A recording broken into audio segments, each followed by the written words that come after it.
high-speed connectivity today is important. Who knows what tomorrow is going to be, but we know it's going to be tenfold important because our substations being connected, we're able through our SCADA systems, our engineering and operations, we're able to do some things that makes us a lot more efficient. Efficiency means money and savings and hopefully keeping our rates as low as possible. And again, this connection helped that. But we also, the number 2 reason, realized that again, rural America in the broadband arena, the high-speed broadband arena, was being left behind. And we knew we couldn't sit back and let that happen because again, we are standing in the gap for rural America. It's important for rural America to thrive and be able to have all the niceties and amenities as anywhere. So that was important. We saw that if you don't have a high-speed internet connection, it's almost like not having electricity today, and certainly 80 years ago. What I mean by that is it's as important today, in today's world, a high-speed broadband internet connection as really electricity is today and was 80 years ago. There's so many things today that people need high-speed internet connection for, and it's not just for a luxury, not just for surfing the internet. There's jobs that are created by businesses being here in rural America if there's high-speed broadband internet connection. If there's not businesses in rural America, then guess what? There's not jobs in rural America. And if there's not jobs in rural America, then rural America will dry up. And we couldn't stand by and let that happen. But what we're trying to do is to get dollars from the state and from the federal to help us build out this network, grants. And we're just asking for our fair share, okay? If the state, and they are, if the federal, and we believe they are serious about building out high-speed broadband internet in rural America, then there's going to have to be some assistance with that. We're trying to do all we can to help this partnership get grant dollars. And as you see here on the banner, this is the first,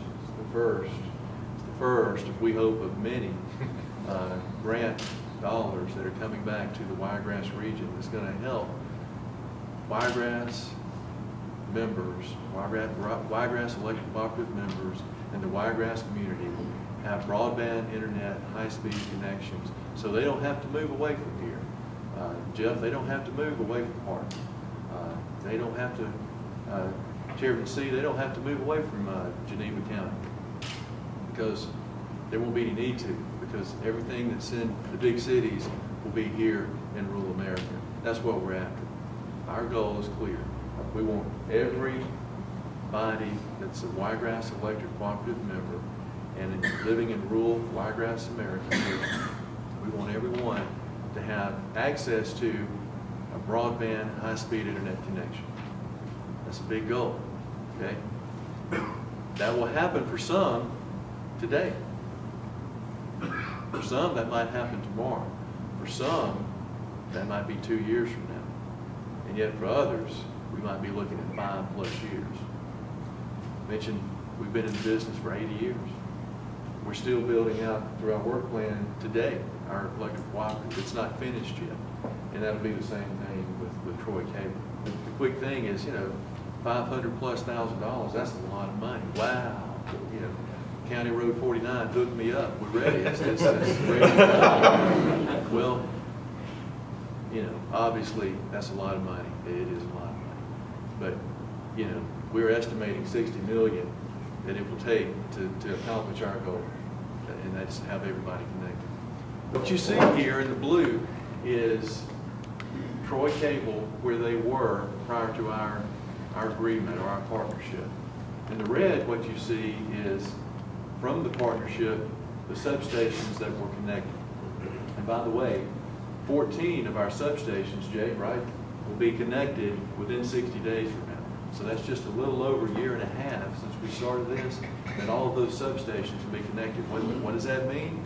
Remember, our number one goal, that's going to allow Wiregrass Electric Cooperative through this broadband high-speed connection provide better service to our members. Better service, more reliability, more efficiency, which means efficiency means dollars. So that's allowing us to do that today. That goal has been accomplished.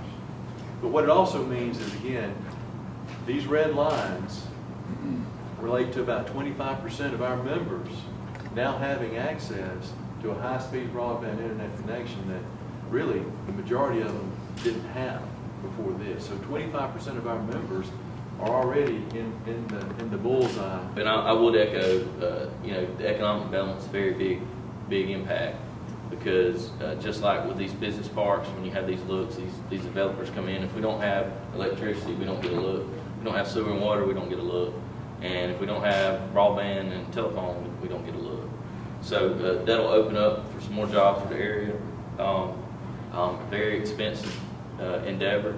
And even with these grants, I know they say it's a grant, but between the partnerships, somebody has to come up with 80% of the money. The grant's only 20% of the money, so it's still a significant investment that's got to be recovered.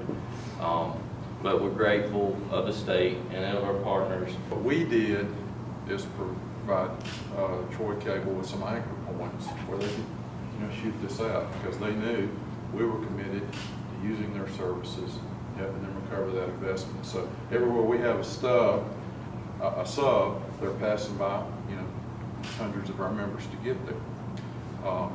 We need local businesses in all these areas, in the city of Geneva, Mayor, the city of Hartford, Mayor Nolan. Now that we're bringing the backbone to your backyard, if local businesses will sign up, then they can web into those communities and people will benefit. Brett's talked about broadband. What we're talking about here is gigabit internet, and that's world class. Even in the metro areas, that's as good as it gets. So we're hoping that as word spreads, many businesses that need gigabit internet will express interest, sign up, which gives Troy Cable, sort of a blueprint of how we web this out.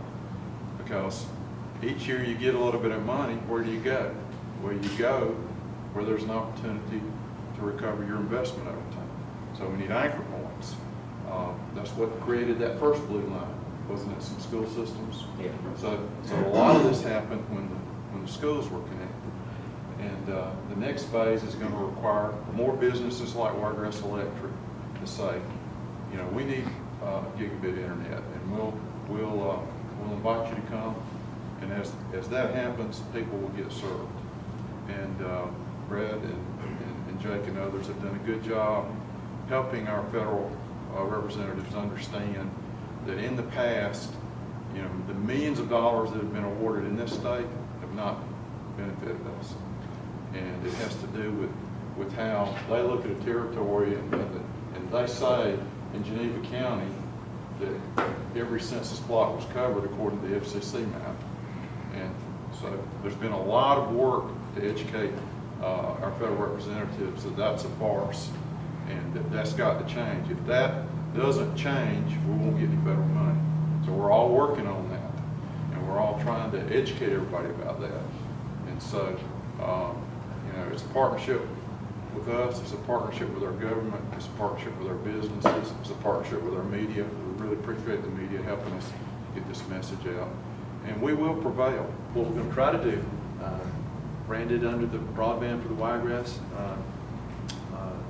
partnership logo, is have a website with, to the extent we can, maps that will show where we are, where we think we'll be within 2 years, and then where we think we'll be 2 years plus.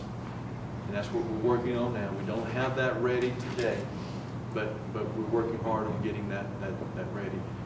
In our effort to help communicate and be as transparent and open and honest as we possibly can, that's what we're going to try to commit to. And again, that's going to be fluid. A lot of factors there. How much of these dollars do we continue to get? Sending on the federal level, what comes in there, that changes. If we don't have these dollars, all those yellow and red maps get extended. If we have these dollars, they come more closer to the green map.